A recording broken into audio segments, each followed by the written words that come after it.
సిలువనాదయ్యా ఆ శిక్షణకయ్యా నా స్థానమందు నిలిచి నన్ను తప్పించినవయ్యా సిలువనాదయ్యా ఆ శిక్షణకయ్యా నా స్థానమందు నిలిచి నన్ను తప్పించినవయ్యా నన్ను పరిశుద్ధపరచుటకై పాపముగా నీవు మారావు నాకు విజయమునిచ్చుటకై సిలువలో తలదించినావు నన్ను పరిశుద్ధపరచుటకై పాపముగా నీవు మారావు నాకు విజయమునిచ్చుటకై సిలువలో తలదించినావు సిలువనాదయ్యా ఆ శిక్షణకయ్యా నా స్థానమందు నిలిచి నన్ను తప్పించినవయ్యా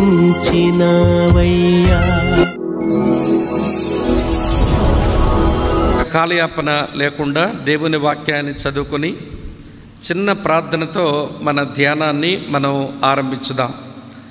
యోహాను సువార్త 15వ అధ్యాయం 16వ వచనం ఇలా ఉంది.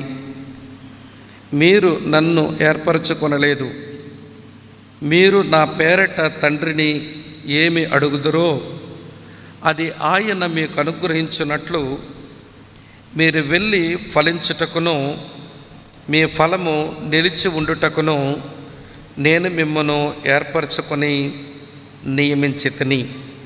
ప్రభు ఈ వచనం మన ధ్యానానికి ఆశీర్వదించునుగాక.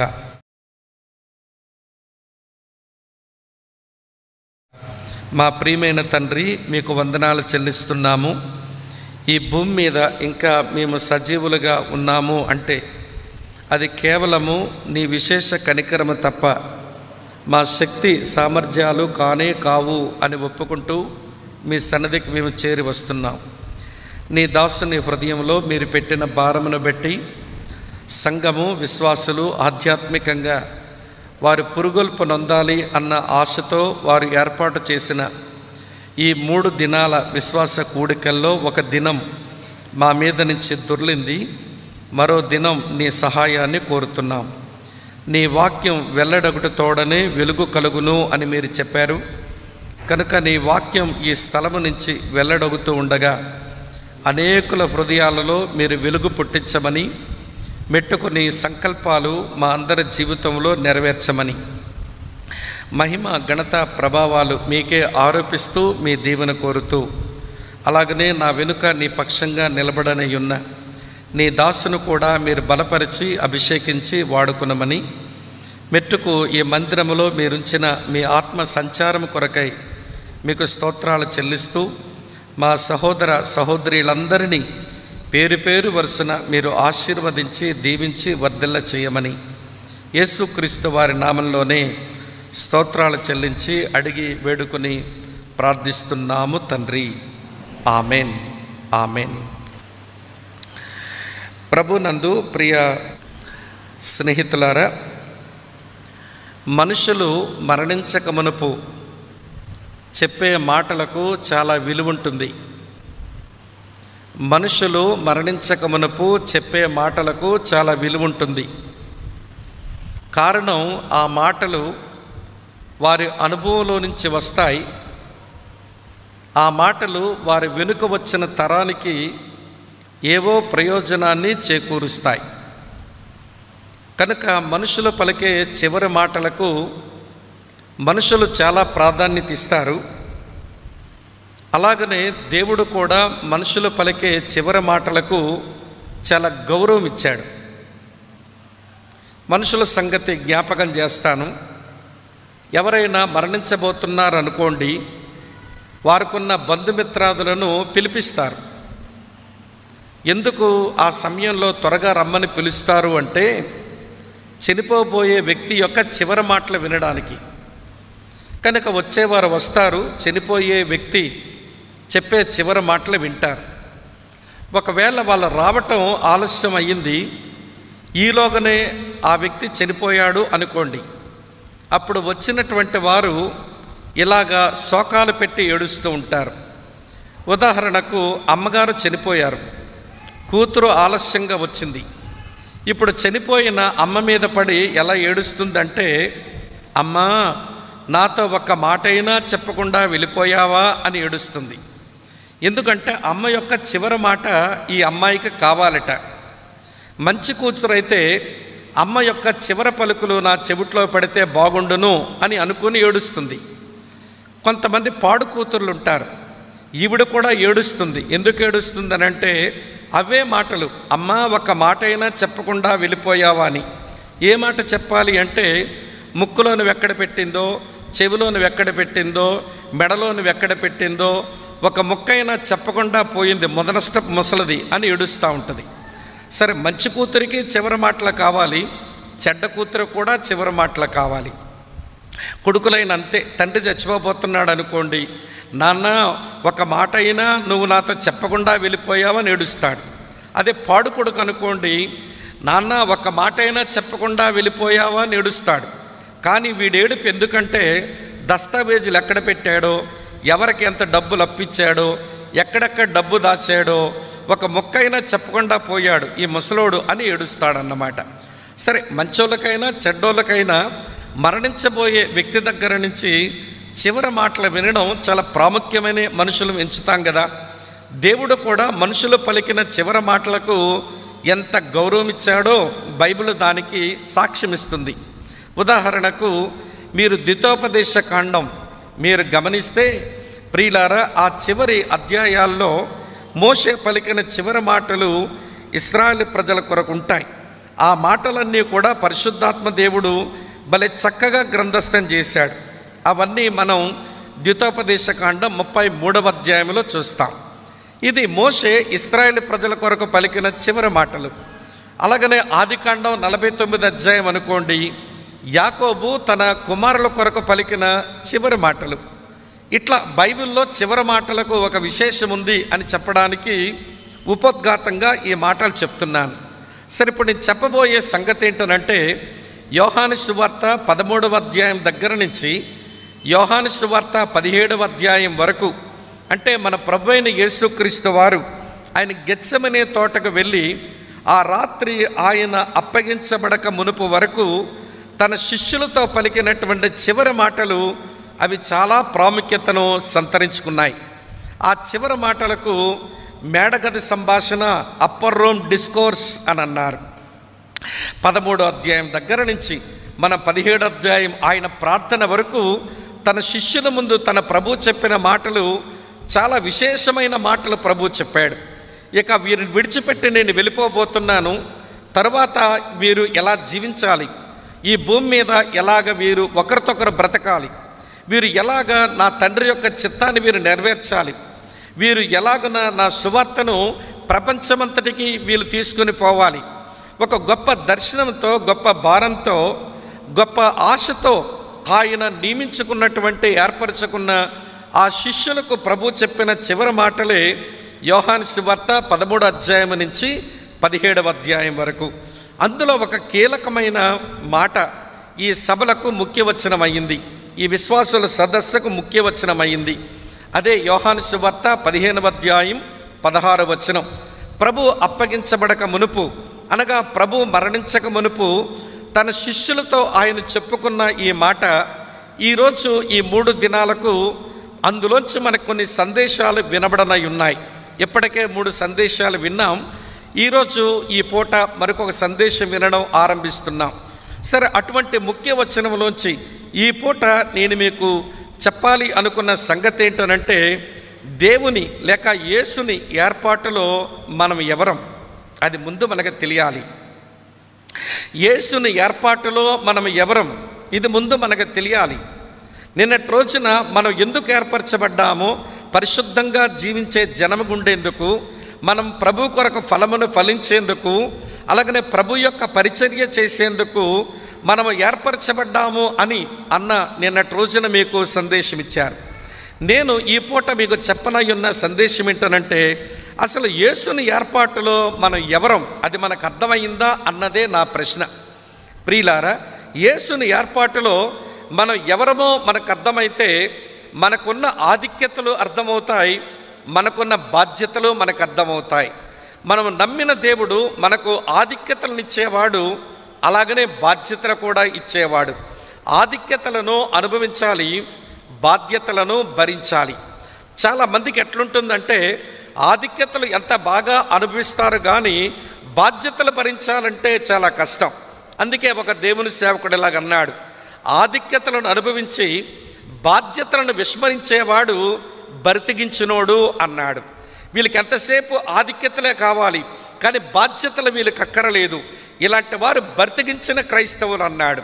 మరొక మాట ఆయన ఏమన్నాడంటే, బాధ్యతలు మాత్రమే మా మీద పడ్డాయి, మాకు ఏ ఆధిక్యత లేదు, ఏ భాగ్యము లేదు అనుకుని బ్రతుకుతున్న వారు బానిస బతుకుతుంటారు అన్నాడు. మనం బానిసలము కాకూడదు, అలాగనే బ్రతికించిన వాళ్ళం కూడా కాకూడదు. యేసుక్రీస్తునందు మనం ఒక సమతౌల్యమైన జీవితం, ఒక బ్యాలెన్స్డ్ లైఫ్ మనం కలిగి ఉండడం కొరకు యేసులో మనం ఎవరం, ఆయన ఏర్పాటులో మనం ఎవరం తెలిస్తే, ఆ ఏర్పాటులో ఆయన మనకిచ్చిన ఆధిక్యతలేంటి, ఆ ఏర్పాటులో మన మీద పడిన బాధ్యతలేంటి. వినండి, ఆధిక్యతలను అనుభవించినప్పుడే, బాధ్యతలు మనం భరించినప్పుడే మన ఏర్పాటులో ఉన్న ఆయన ఉద్దేశాన్ని మనం నెరవేర్చిన వ్యక్తులుగా మనం మిగులుతాం. కనుక యోహాను సువార్త 15వ అధ్యాయం మాత్రమే నేను ఆధారంగా చేసుకొని యేసులో లేక యేసుని ఏర్పాటులో మనం ఎవరమో నేను మీకు చూపగోరుతున్నాను. రండి, ఒక్కొక్క సంగతిని దేవుని వాక్య వెలుగులో మనం చూద్దాం. యోహాను సువార్త 15వ అధ్యాయం నేను చదువుతున్నాను, చూడండి ఈ మంచి మాట. యోహాను సువార్త 15వ అధ్యాయం ఇలా రాసి ఉంది ప్రియులారా, చదువుతున్నాను 5వ వచనం. ద్రాక్షావల్లిని నేను, తీగెలు మీరు. ద్రాక్షావల్లిని నేను, తీగెలు మీరు. యేసు ఏర్పాటులో మీరెవరు అంటే మీరు తీగెలు అన్నది పరిశుద్ధాత్ముడు రాయించిన ఈ వచనం యొక్క తాత్పర్యం. యేసు ఏర్పాటులో నేనైనా మీరైనా ఎవరమంటే తీగలం. సరే, ఇంతకీ ఏమి తీగలం మనం అంటే, నిజమైన ద్రాక్షావల్లిలో మనం తీగలం కాదు. మొట్టమొదట మనం ఎవరము నిజమైన ద్రాక్షావల్లిలో తీగలం కాదు. సరే, మనం ఎలాంటి తీగలమో చెప్పే ముందు ఈ బైబిల్ గ్రంథంలో 3 ద్రాక్షావల్లులు ఉన్నాయి. ఈ బైబిల్ గ్రంథంలో 3 ద్రాక్షావల్లులు ఉన్నాయి. ఒకటి భూతకాల ద్రాక్షావల్లి ఒకటి ఉంది, మరొకటి భవిష్యత్ కాల ద్రాక్షావల్లి గురించి ఉంది ఒకటి, వర్తమాన కాలపు ద్రాక్షావల్లి ఒకటి ఉంది మరొకటి. ఈ మూడేంటో చెప్తాను వినండి. యెషయా గ్రంథం 5వ అధ్యాయంలో అది భూతకాల ద్రాక్షావల్లి. అది ఎవరు అంటే ఇశ్రాయేలీలు.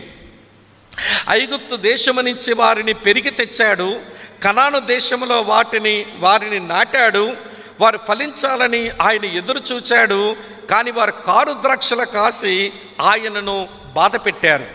అది భూతకాలపు ద్రాక్షావల్లి. మనం ఇశ్రాయేలీలము కాము కనుక ఈ సంగతి పక్కన పెట్టండి. తర్వాత ప్రకటన గ్రంథం 14వ అధ్యాయంలో భవిష్యత్ కాల ద్రాక్షావల్లి ఉంది. అది ఎవరు అంటే యేసు ప్రభు యొక్క సువార్త వారి వరకు వచ్చినా వినడానికి మనస్కరించక, గ్రహించడానికి సమయం ఇవ్వక, హృదయంలో ఆయన్ని స్వీకరించక దేవునికి శత్రువులుగా మిగిలిపోయినటువంటి అన్య జనాంగమే ఆ ద్రాక్షావల్లి. దానిని ఆయన త్రొక్కుతాడు. కనుక అది అన్య జనాంగం, అది కూడా మనం కాము. భూతకాల ద్రాక్షావల్లి ఇశ్రాయేలీలు, వినండి, భవిష్యత్ కాల ద్రాక్షావల్లి అన్య జనాంగం, ఇప్పుడు వర్తమాన ద్రాక్షావల్లి అది ఎవరు అంటే క్రైస్తవ సంఘం. ఇది మీరు గమనించాలి. ఈ వర్తమాన ద్రాక్షావల్లి ఎలా తయారయ్యిందో యేసు ప్రభు చెప్తున్నాడు. ఇట్లా ఏమన్నాడో చెప్తాను చూడండి. నేను నిజమైన ద్రాక్షావల్లిని, మీరు తీగలు, నా తండ్రి వ్యవసాయకుడు అన్నాడు. వినండి ప్రియమైన స్నేహితులారా, ఇప్పుడు నిజమైన ద్రాక్షావల్లిని యేసుక్రీస్తులో మనము తీగలం కాదు. మొట్టమొదట మనమంతా ఎవరమో తెలుసా? అడవి ద్రాక్ష తీగలం. ఈ అడవి ద్రాక్ష తీగలని వ్యవసాయం చేసే వ్యవసాయదారుడు దానికి ఉండడు, సేద్యం చేసే సేద్యగాడు దానికి ఉండడు, దాని కాపలా కాసే తోటమాలి దానికి ఉండడు. ఆ కారణం చేత ఈ అడవి ద్రాక్ష తీగలు ఇష్టం వచ్చినట్టుగా పెరుగుతూ ఉంటాయి. ఇక్కడ కూర్చున్న మనమంతా ఒకప్పుడు అడవి ద్రాక్ష తీగలమే. ఎవడు ఇష్టానుసారంగా వాడు జీవిస్తూ వచ్చాం. మన మనసుకు ఏది బుద్ధి పుడితే ఆ బుద్ధిని అనుసరిస్తూ ప్రవర్తిస్తూ వచ్చాం. ఈ లోకములోని వ్యర్థతను అనుసరిస్తూ మనం బ్రతుకుతూ వచ్చాం. మన జీవితం ఎంత చీకటో నిన్నటి రోజున అన్న విజయుడు గారు మీతో పంచుకున్న విషయాలు మీ జ్ఞాపకానికి తెచ్చుకోండి. అయితే అడవి ద్రాక్ష తీగ లాంటి నన్ను, అడవి ద్రాక్ష తీగ లాంటి మిమ్మల్ని, మెట్టుకు మనలందరినీ కూడా ఆ పరమతండ్రి, ఆ వ్యవసాయకుడు నిజమైన ద్రాక్షావల్లితో ఆయన అంటుకట్టాడు. ఇది మన ఆధిక్యత. నిజమైన ద్రాక్షావల్లిలో అంటుకట్టబడ్డం అనేది ఇది మన ప్రివిలేజ్, ఇది మన ఆధిక్యత. ఎలాగంటుకట్టాడు ఆయన? మీరు నర్సరీస్లో మీరు గమనిస్తే, చెట్ల మధ్య పనిచేసే వాళ్ళని గమనించండి. ఏదైనా ఒక చెట్టును మరొక చెట్టుకు అంటుకట్టాలి అని అంటే, ఏ చెట్టునైతే అంటుకడుతున్నారో దాన్ని చెక్కుతారు, ఏ చెట్టుతోనైతే దాన్ని అంటుకడుతున్నారో దాన్ని కూడా చెక్కుతారు. ఈ ఎక్కడైతే అవి చెక్కబడ్డాయో రెండు ఒక దగ్గరకు తీసుకుని వచ్చి దాని మీద గ్లూ, ఒక బంక వేసి దాన్ని అంటుకడతారు. ప్రియులారా, పరమతండ్రి అయిన వ్యవసాయదారుడైన ఆ దేవుడు తన కుమారుడైన యేసుక్రీస్తు, నిజమైన ద్రాక్షావల్లైన తన కుమారుడిని శిలువ మీద అంటుకట్టబడ్డం కొరకు, దౌర్భాగ్యులము అడవి ద్రాక్ష తీగల్ లాంటి మనలందరినీ ఆయనతో కట్టడానికి తన కుమారుడిని ఆ తండ్రి కోసేసుకున్నాడు శిలువ మీద. ఇది ముందు మనకు అర్థం కావాలి. ఎలా కోసేశాడట? 129వ కీర్తనలో ఇలా రాసి ఉంటుంది. మీ కొరకై చదువుతున్నాను చూడండి. 129వ కీర్తన 3వ చరణం మీ కొరకై ఇలా చదువుతున్నాను, వినండి. 129వ కీర్తన 3వ చరణం. దున్నువారు నా వీపు మీద దున్నిరి, వారు చాళ్లను పొడుగుగా చేసిరి అని రాసి ఉంది. ప్రభువైన యేసుక్రీస్తు వారు కొరడా దెబ్బలతోనూ అలాగనే శీలలతోనూ ఆయన పొడవబడి, ఆయన చాలవలే దున్నబడి, ఎవడి శిలువ మీద ఒక దిక్కుమాలిన చావడానికి గల కారణం ఏంటో తెలుసా? అడవి ద్రాక్ష తీగ లాంటి అడ్డదిడ్డంగా పెరిగి అక్రమంగా జీవించి ఇష్టానుసారంగా బ్రతికిన మనలందరినీ ఆయన కుమారుడైన యేసుక్రీస్తుతో అంటుకట్టడానికి తన కుమారుని శిలువ మీద కోసేసుకున్నాడు ఆ తండ్రి. ఆ కోత 2000 సంవత్సరాల కిందట అయిపోయింది. ఆ కోత 2000 సంవత్సరాల కిందట, వినండి ప్రియమైన స్నేహితులు, ఆ గొల్గొతా కొండ మీద ఆయనకు కోత జరిగిపోయింది. అయితే అడవి ద్రాక్ష తీగ లాంటి నీకు కోత పడాలి, నాకు కోత పడాలి. ఆ పని కూడా చేశాడు ఆయన. వినండి, మనకు కోత ఎలా పడుతుంది అని అంటే, దీనికంటూ ఒక కత్తి ఉంది. దాని పేరే వాక్యపు కత్తి. ఈ కత్తితో పొడిచేవారు ఉంటారు. వారు ఎవరంటే దేవుని వాక్య సేవకులు. ఈ వాక్య సేవకులను దేవుడు తన చేతుల్లో తీసుకొని ఆ వారి నోటలో తన ఆత్మ ఖడ్గమును, వాక్యమును ఉంచి పరిశుద్ధాత్మ దేవుని ప్రేరణతో వారు దేవుని వాక్యం చెబుతూ ఉంటే, వినండి, మన హృదయాలు పడవబడ్డాయి. చూడండి, నేను పాపాత్ముడను, దేవునికి విరోధంగా పాపం చేశాను, నా కుటుంబానికి విరోధంగా పాపం చేశాను, నా సాటి మనుషులకు నేను చాలా కీడు చేశాను, నాలాంటి వాడు బ్రతుకుండడమే అనవసరం, నాలాంటి దౌర్భాగ్యుడే మరొకడు లేడు అని పెళ్ళమని పగిలిపోయాం. చూడండి, ఆ పగిలిపోయిన రోజే దేవుడు నిన్ను కోసిన దినం. ఈ కోత కరెక్ట్గా జరగాలి. నేను అప్పుడప్పుడు అడుగుతుంటాను, మీరు మారు మనసు పొందారా, మీరు రక్షించబడ్డారా అని అడిగినప్పుడు అని చెప్తా ఉంటారు. అయితే ఎవరు వాక్యం చెప్పినప్పుడు మీరు హృదయంలో పడవబడ్డారు, మీ హృదయపు రక్తం మీ కళ్ళల్లోంచి కన్నీళ్లు లాగొచ్చింది, చెప్పండి ఈ అనుభవం ఏమైనా ఉందనంటే లేదు లేదు ప్రియులారా, కొంతమంది పైన పడవబడ్డారు, లోతుగా పడవబడలేదు. కొంతమంది లోతుగా పొడవబడలేదు. ఉదాహరణ చెప్తాను. పక్కన మీటింగ్ పెట్టుకుందామని, బాబు యవనస్తులారా కొంచెం గ్రౌండ్ శుభ్రం చేయండి అన్నాం. వాళ్ళేమో వినండి, పారలు పట్టుకుని వచ్చి బాగా చెక్కి పడేశారు. మన మీటింగ్ పెట్టుకోవచ్చు, కానీ వర్షం పడింది, మన మీటింగ్ పెట్టుకోలేకపోయాం. 3 నెలల తర్వాత మళ్ళీ మీటింగ్ పెట్టుకుందామని ఆ స్థలానికి వెళ్తే ఇదివరకు గడ్డి ఎలా ఉందో అలానే మొలిచి ఉంది. యవనస్తులను అడిగాం, ఏమయ్యా బాబు చెక్కమని చెప్పాం కదా, మీరు చెక్కారా లేదంటే అదే మాటన్నా, మేము బాగా చెక్కాం ఈ గడ్డంతటినీ, కానీ మళ్ళీ మొలిచేసిందన్నా అన్నారు. ఎందుకు మొలిసిందంటే దీనికి పై చెక్కుళ్ళు చెక్కాము, దాని దుంప తెగలేదు, అందుకనే మళ్ళీ వచ్చేసింది గడ్డి. ఈరోజు చాలామంది మారు మనసు రక్షణ అనుభవాలు చూసినప్పుడు వారు లోతుగా పొడవబడలేదు. వారి మారు మనసు, వారి పశ్చాత్తాప అనుభవాలు అవి సరైనగా లేవు. మరో మాటలో చెప్పాలంటే వీళ్ళు దుంపలు తెగలేదు. ఆ కారణం చేత మారు మనసు పొందకముందు ఎట్లున్నారో, మారు మనసు పొంది కొద్ది రోజులు మాకు చలి భలే దేవదూతల్లా కనబడ్డారు. మళ్ళీ కొద్ది రోజులు అయ్యాక పాత దెయ్యం కంటే ఇది కురివి దెయ్యంలా బ్రహ్మరాక్షసులా కనబడుతుంది. అరే మళ్ళీ పాత దెయ్యమే కనబడిందేంటి అని అనుకుంటే పై చెక్కుళ్ళు చెక్కుకున్నారు, వీళ్ళు దుంప తెగలేదన్నమాట. అర్థమవుతుంది అనుకుంటున్నాను. కానీ ఈ ఉదయకాల సమయంలో ఆలోచించండి, అడవి ద్రాక్ష తీగలంటే నన్ను మనలందరినీ తన కుమారునితో అంటుకట్టుకోవాలి అని ఆశించిన దేవుడు తన కుమారుని గొల్గొతా కొండ మీద కోసేశాడు. ఒక సేవకుని ద్వారా, ఆయన నోట నుంచి వచ్చిన వాక్యం ద్వారా నీ హృదయాన్ని ఆయన కొయ్యాలి. ఈ కోత జరిగిందా అన్నదే ప్రాముఖ్యత. ఈరోజు ఇలాంటి విశ్వాసుల కూడికల్లో లోతుగా పరిశీలన చేసుకోవలసిన విషయం, ఎవరు వాక్యం చెప్పగా నా పాపముల విషయమై నేను ఒప్పించబడ్డాను, ఏ వాక్యం వినబడగా దేవుని యందల నా లోపల విశ్వాసం జనించింది, నేను నా పాపాల విషయమై పశ్చాత్తాపడి దేవుని పాదాల దగ్గర పగిలిపోయినా నేను అనేది మనం ఇలాంటి కూడికల్లో ఆలోచించుకోకపోతే ఒక రోజున మోసపోతాము, ఒక రోజున భంగపడతాము. రక్షించబడ్డాను అనుకునే మనం దగాపడేటువంటి దుర్దినాలు మన ముందు ఉంటాయి. కాబట్టి అక్క, చెల్లి, తమ్ముడు అన్న వినండి. కనుక వ్యవసాయదారుడైన పరమ తండ్రి నిజమైన ద్రాక్షావల్లి అనబడిన తన కుమారునిలో అడవి ద్రాక్షా తీగలు లాంటి మనల్ని అంటుకొట్టే పని ఆయన చేశాడే, అంటుకొట్టుకున్నాడే. అదే మనకు ఆధిక్యత. నేను ద్రాక్షావల్లిని, మీరు తీగలు, నా ఏర్పాటులో మీరు తీగలు అన్నాడు. కనుక వినండి ప్రియమైన స్నేహితులారా, మరి ఈరోజు ఆయనలో తీగలమేనా, ఆయనతో అడ్డుకట్టబడ్డామా? ఈ ప్రివిలేజ్, ఈ ఆధిక్యత మనకు అర్థమై, ప్రభు అడవి ద్రాక్ష తీగలాంటి నన్ను, నీ కుమారునిలో నన్ను అంటుకట్టావు, నీ కుమారుడు కూడా నన్ను స్వీకరించినాడు, నీ కుమారుని యందు నీవు కూడా నన్ను అంగీకరించినావని ఆరాధించడం మన ఆధ్యాత్మిక అనుభవంలో ఉందా అన్నదే ఒక గంభీరమైన ప్రశ్న. అక్కడతో ఆగండి. ఆధిక్యత మనకు అర్థమైంది, మరి బాధ్యత ఏమిటి? ప్రియమైన తీగలకు ఒక 2 బాధ్యతలు ఉన్నాయి. ఆధిక్యత ఏమో అంటుకట్టబడ్డం, బాధ్యత ఏంటో తెలుసా? చదువుతున్నాను చూడండి. యోహాను సువార్త 15వ అధ్యాయం, యోహాను సువార్త 15వ అధ్యాయం నేను చదువుతున్నాను ప్రియులారా. చూడండి మంచి మాట, ఇలా వ్రాసి ఉంది 4వ వచనంలో. యోహాను సువార్త 15వ అధ్యాయం 4వ వచనం, నా యందు నిలిచి ఉండండి, మీ యందు నేనును నిలిచి ఉందును. తీగ బాధ్యత ఏమిటి అంటే, నేను నిన్ను అంటుకట్టాను నా కుమారులలో, నిజమైన ద్రాక్షావల్లిలో నీవు నిలిచి ఉండు. ప్రియులారా, కొంతమంది అంటుకట్టబడతారు కానీ నిలిచి ఉండలేరు.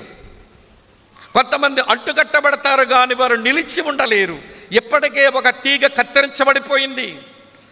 ఈ 12 మందిలో వినండి, ఒకడు అప్పటికే వెళ్ళిపోయినాడు. జాగ్రత్త వినండి ప్రియులారా. ఇవ్వండి, అంటుకట్టబడిన నీవు నిలిచి ఉండాలి. ఎట్లా నిలిచి ఉండగలుగుతాము నేను చూపిస్తాను రండి. ఒక మంచి మాట, రోమీలకు రాసినటువంటి పత్రిక 11వ అధ్యాయం 20వ వచనం. రోమీలకు రాసిన పత్రిక 11వ అధ్యాయం 20వ వచనం చూడండి. మంచిది, వారు అవిశ్వాసమును బట్టి విరిచివేయబడిరి, నీవైతే విశ్వాసమును బట్టి నిలిచి ఉన్నావు, గర్వింపక భయపడము. ప్రభునందు ప్రియమైన స్నేహితులారా, వినండి, ఇక్కడ ఇశ్రాయేలు ప్రజలను ఉదహరిస్తున్నాడు అపోస్తలుడైన పౌలు. వారైతే అవిశ్వాసమును బట్టి విరిచివేయబడ్డారు. వారు పస్కాను ఆచరించారు, గొర్రెపిల్ల రక్తం ద్వారబంధాలు పూసుకున్నారు, వారు ఐగుప్తు నుంచి విమోచించబడ్డారు, ఎర్ర సముద్రములో నడిచి బయటకు వచ్చి విడుదలనే పొందారు. వారు చక్కని నేనిచ్చిన మన్నానే తిన్నారు, నేనిచ్చిన బండలోనిదే తాగారు. వారు చక్కని ఆధ్యాత్మిక యాత్ర చేశారు. కానీ అరణ్యములో శవాలై రాలిపోయారు. ఎందుకని అని అంటే అర్థమేంటో తెలుసా ప్రియులారా? వినండి, ప్రభువునందు వారి యొక్క విశ్వాసములో వైఫల్యం. ఏమిటి వారి విశ్వాసములో వైఫల్యం అంటే, దేవుడు ఉన్నాడని నమ్మారు. ఏమండి, దేవుడు వారికి ఫలమిస్తాడని నమ్ముతున్నారంటే అక్కడే సమస్య. వారిని విమోచించింది కనాను దేశంలో ప్రవేశపెట్టడానికి, కానీ వారు పదే అంటున్న మాట ఏంటో తెలుసా? ఈ అరణ్యములో చంపడానికి మమ్మల్ని తీసుకొచ్చారా?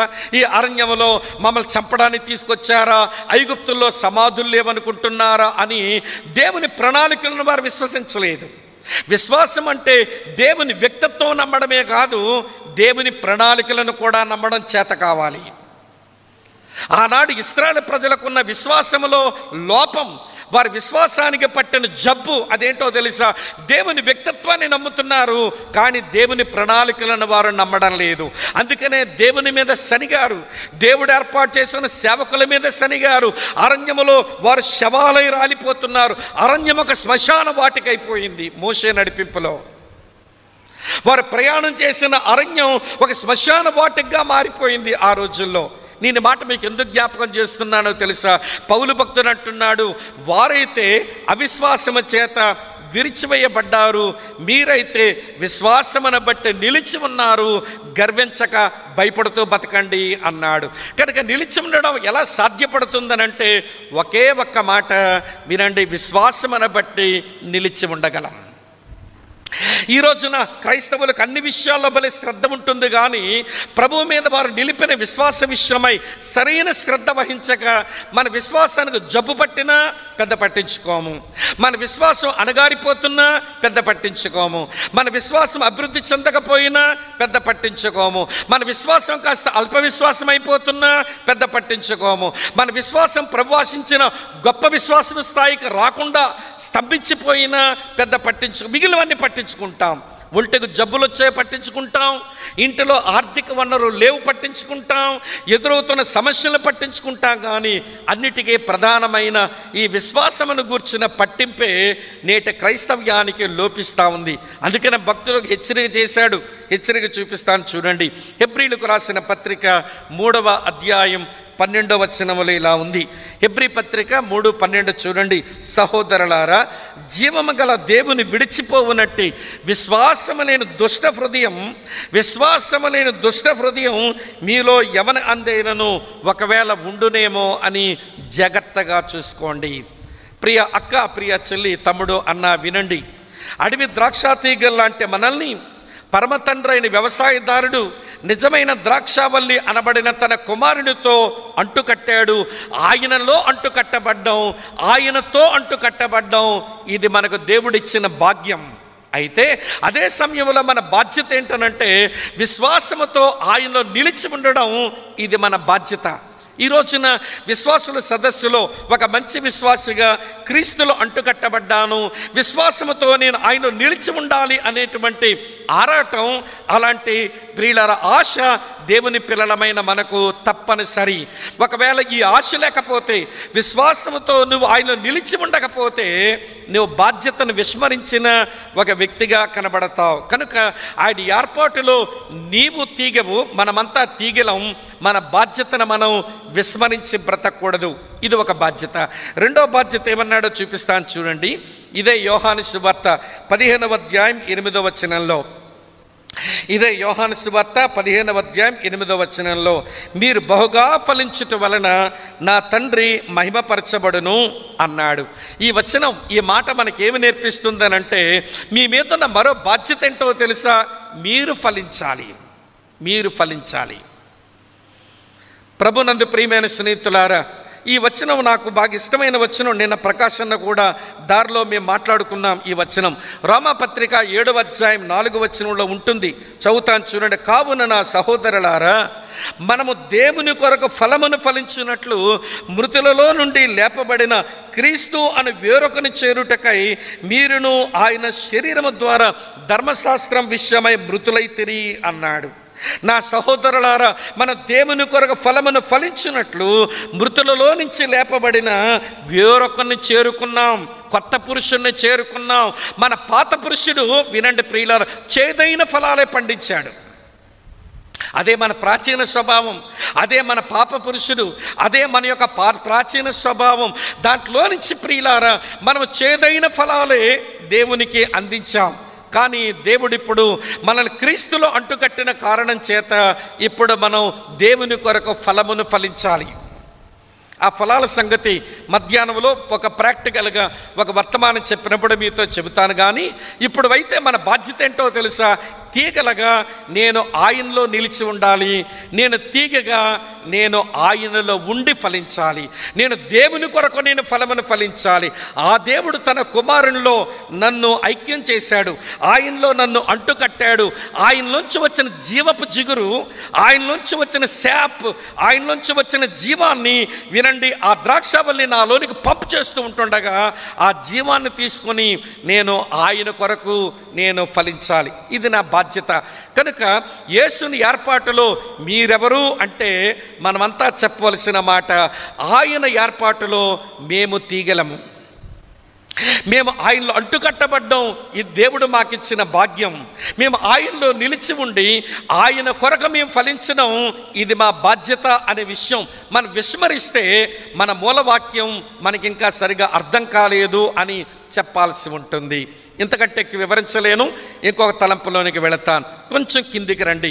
అదే యోహాను సువార్త మళ్ళీ 15వ అధ్యాయం 8వ వచనం చదువుతాను చూడండి.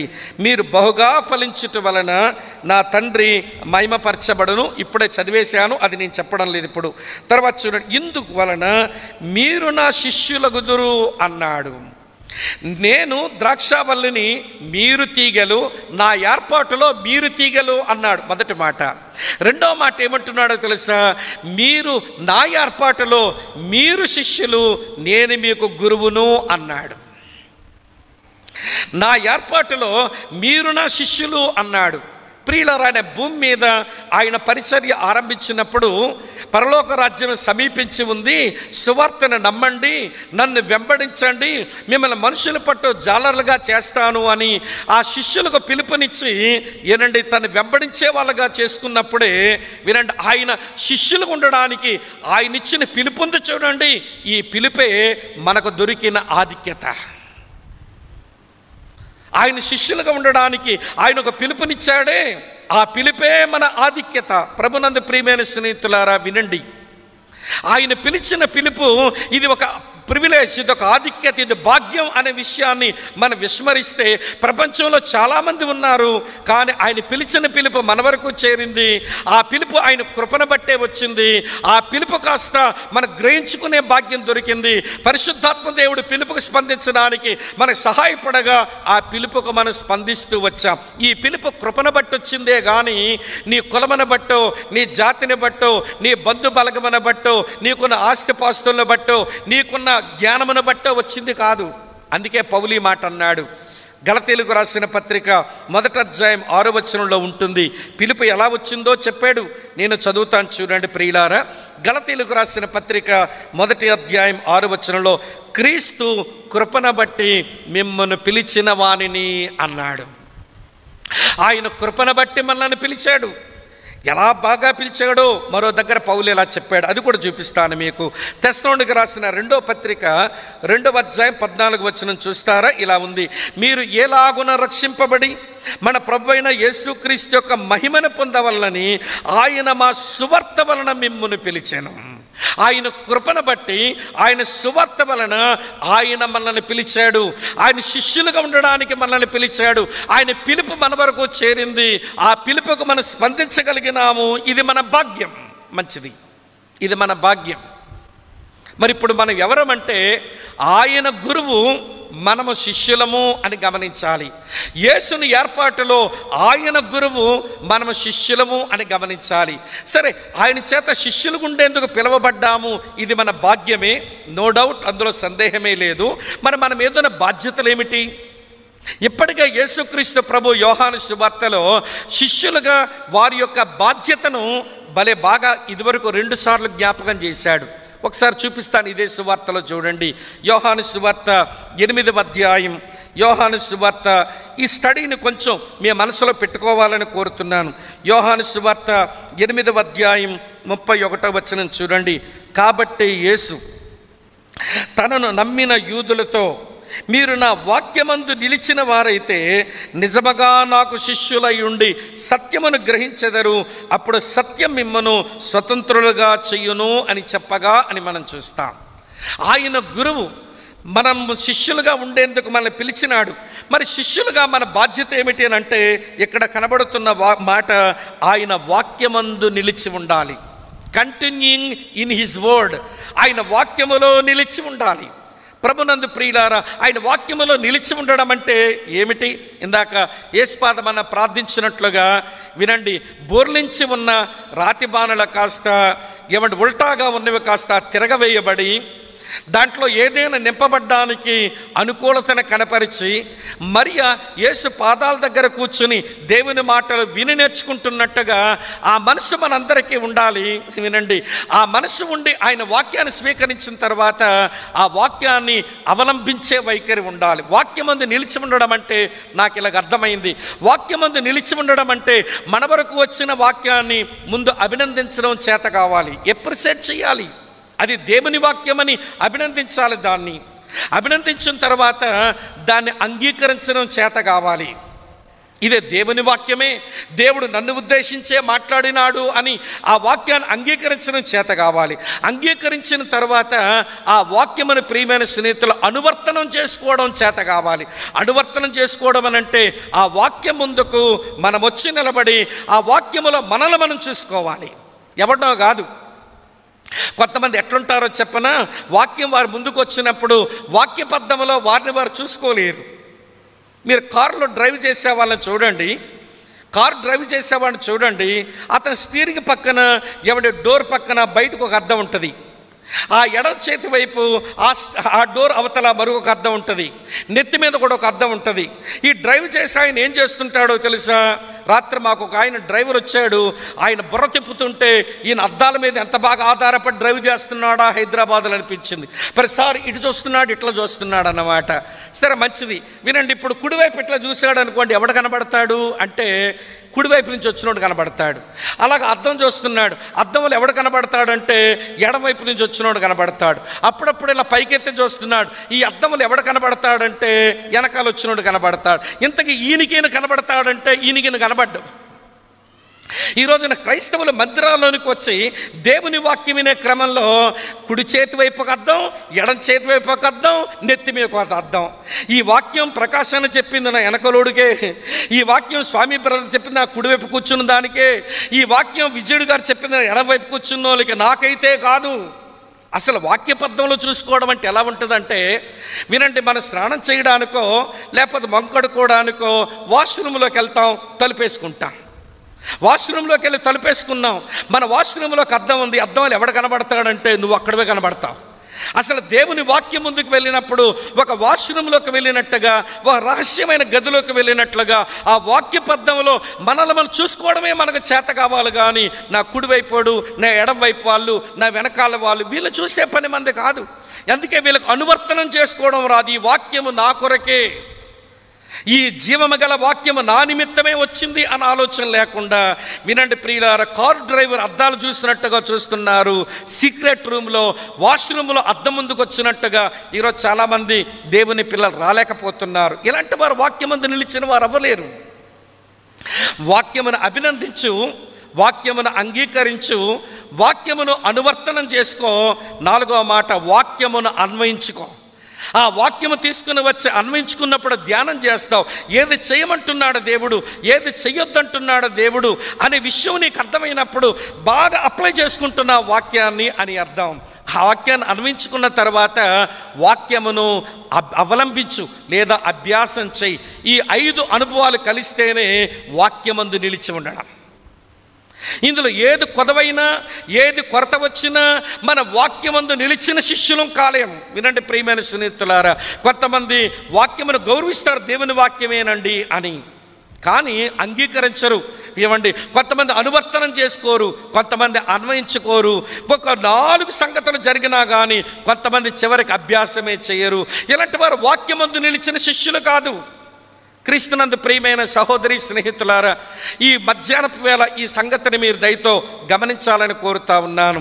ప్రభు అంటున్నాడు, మీరు లోకములో పడి చెడిపోయినటువంటి వాళ్ళు, మీరు అపవాదిని వెంబడిస్తూ బ్రతికినటువంటి మనుషులు మీరు. వాడు ఈ ప్రపంచ ధర్మం ఎటువైపు నడిపించుకుంటూ వెళ్ళిపోతుంటే ఈ ప్రపంచ ధర్మం చెప్పు నడుచుకుంటూ పోయారు. మీ గురువు ఎవరంటే లోకం, మీ గురువు ఎవరంటే సైతానుడు, మీ గురువు ఎవరంటే మీ ప్రాచీన స్వభావం. మీ పాత గురువులు పక్కన పెట్టండి, నేను మీ కొత్త గురువుని వచ్చాను, నన్ను వెంబడించమని మిమ్మల్ని పిలుస్తున్నాను, మిమ్మల్ని శిష్యులుగా చేసుకుంటున్నానని ఆయన పిలిచాడు. అది మన ఆధిక్యత. ఇప్పుడు మన బాధ్యత ఏమిటి అని అంటే, వినండి ప్రియులారా, ఆయన వాక్యమందు నిలవాలి. ఇప్పుడు చెప్పండి, ఎన్నెన్నో ప్రసంగాలు వింటున్నాం. అందులోకి లాక్డౌన్ వచ్చిన తర్వాత ఈ యూట్యూబ్లు పుణ్యమాని ప్రసంగాలకు మనకి ఏం తక్కువ వచ్చాయి చెప్పండి? కొల్లలుగా ప్రసంగాలు వింటున్నాం, కానీ ఎన్ని ప్రసంగాలు నిజంగా మన అవలంబనలోనికి వచ్చాయి, మన ఆచరణలోనికి వచ్చాయి? ఈ వాక్యం చేత ఇది మార్చుకున్నాను, ఈ వాక్యం బట్టి ఇది చేయగలుగుతున్నాను, ఈ వాక్యమును బట్టి ఇలా సమర్పించుకున్నాను, ఈ వాక్యమును బట్టి పాపాన్ని వదులుకున్నాను అనేటువంటి పర్సనల్ ఎక్స్పీరియన్సెస్, వ్యక్తిగత అనుభవాలు లేనప్పుడు మనం ఏం వాక్యం విన్నట్టండి చెప్పండి ప్రియులారా? ఏం వాక్యం వింటున్నట్టు మనం? నేను అప్పుడప్పుడు అంటాను, కొంతమందికి దేవుని వాక్యం వినడం ఒక వ్యసనం. ఊరికే వింటే వాడు చెవిటి దొర తీర్చుకున్నట్లుగా ప్రసంగం మీద ప్రసంగం, బోధకుడి మీద బోధకుడు బాగా వింటూ ఉంటారు, కానీ అరే లైఫ్లో ప్రాక్టీస్ చేయరే. ఈ రోజున క్రైస్తవ సంఘానికి ఉన్న లోపం వాక్య సేవకులము కాదు, మీకు ప్రసంగాలు కాదు. ఈ రోజున క్రైస్తవ సంఘానికి ఉన్న ప్రధానమైనటువంటి లోపం, అవసరత ఏంటో తెలుసా? వాక్యమును అవలంబించే వాళ్ళే కొరత అయిపోయినారు. నేను ఎవరిని నిందించడం లేదు సుమా. మీరు వాక్యమును అభ్యాసం చేసే మంచి అలవాటు ఉన్నవారైతే దేవునికి స్తోత్రం, మీకు నిండా వందనాలు. ఒకవేళ కాకపోతే ఈ 5 అనుభవాల్లో ఏది లోపించినా కూడా మన వాక్యమందు నిలిచి ఉన్న శిష్యులమైతే కాలేకపోయినామని కనీసం ఈ ఉదయకాల సమయంలో అయినా ప్రభు మందిరములో అడ్మిట్ అవ్వడానికి, ఒప్పుకోవడానికి ఇష్టపడదాం. కనుక ప్రభు అంటున్నాడు, నేను గురువును, మీరు శిష్యులు ఉండడానికి మిమ్మల్ని పిలిచాను, నేను మిమ్మల్ని కృపను బట్టి పిలిచాను, నా సువార్త వల్ల మిమ్మల్ని పిలిచాను. నీ వరకు పిలుపొచ్చిందే, అది నీ భాగ్యం. నీ బాధ్యత ఏంటో తెలుసా? నా వాక్యమందు నిలిచి నాకు సరైన శిష్యుడు కా అని పిలుస్తూ ఉన్నాడు. ఇదొక సంగతి. రెండో సంగతి, ఇదే యోహాను సువార్తలో మరో మాట చెప్తాను రండి. ఇదే యోహాను సువార్త 13వ అధ్యాయం నేను చదువుతున్నాను ప్రియులారా. ఈ మంచి మాట చూడండి. యోహాను సువార్త 13వ అధ్యాయం 35వ వచనం, మీరు ఒకని ఎడల ఒకడు ప్రేమ గలవారైన ఎడల దీనిని బట్టి మీరు నా శిష్యులని అందరూ తెలుసుకుందురు అని. అంటే మన కాంటెక్స్ట్గా వెనకాల ఎవరు నా శిష్యులు అని ప్రభు అంటున్నాడో నేను యోహాను సువార్తను ఆధారంగా చేసుకుని ఈ మాటలు మీతో చెబుతున్నాను ప్రియులారా. ఈ వచనంలో ప్రభు అంటాడు, మీరు ఒకని ఎడల ఒకడు ప్రేమ కలిగిన వారైతే మీరు ఇందును బట్టి నా శిష్యులు అని అనబడతారు.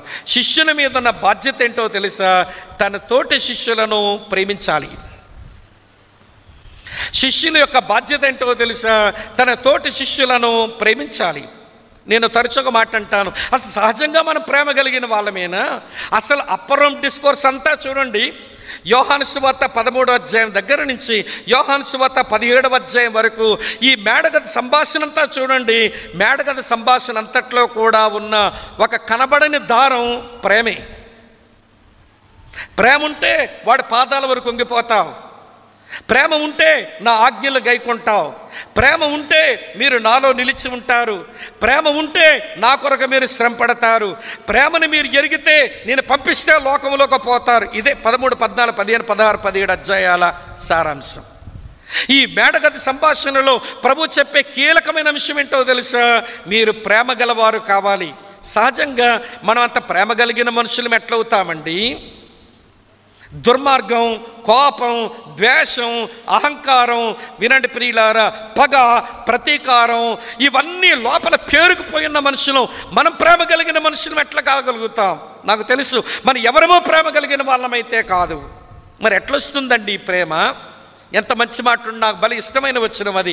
రోమాపత్రిక 5:5 పౌలు భక్తుడు అంటాడు, ఎందుకనగా ఈ నిరీక్షణ మనను సిగ్గుపరచదు, మనకు అనుగ్రహింపబడిన పరిశుద్ధాత్మ ద్వారా దేవుని ప్రేమ మన హృదయములో కుమ్మరించబడింది. దేవునికి స్తోత్రం చెబుదామా? ఇలాంటి వాటికి చెప్పండి, పర్వాలేదు. ఎవడు దేవుని ప్రేమ మన హృదయంలో కుమ్మరించబడింది.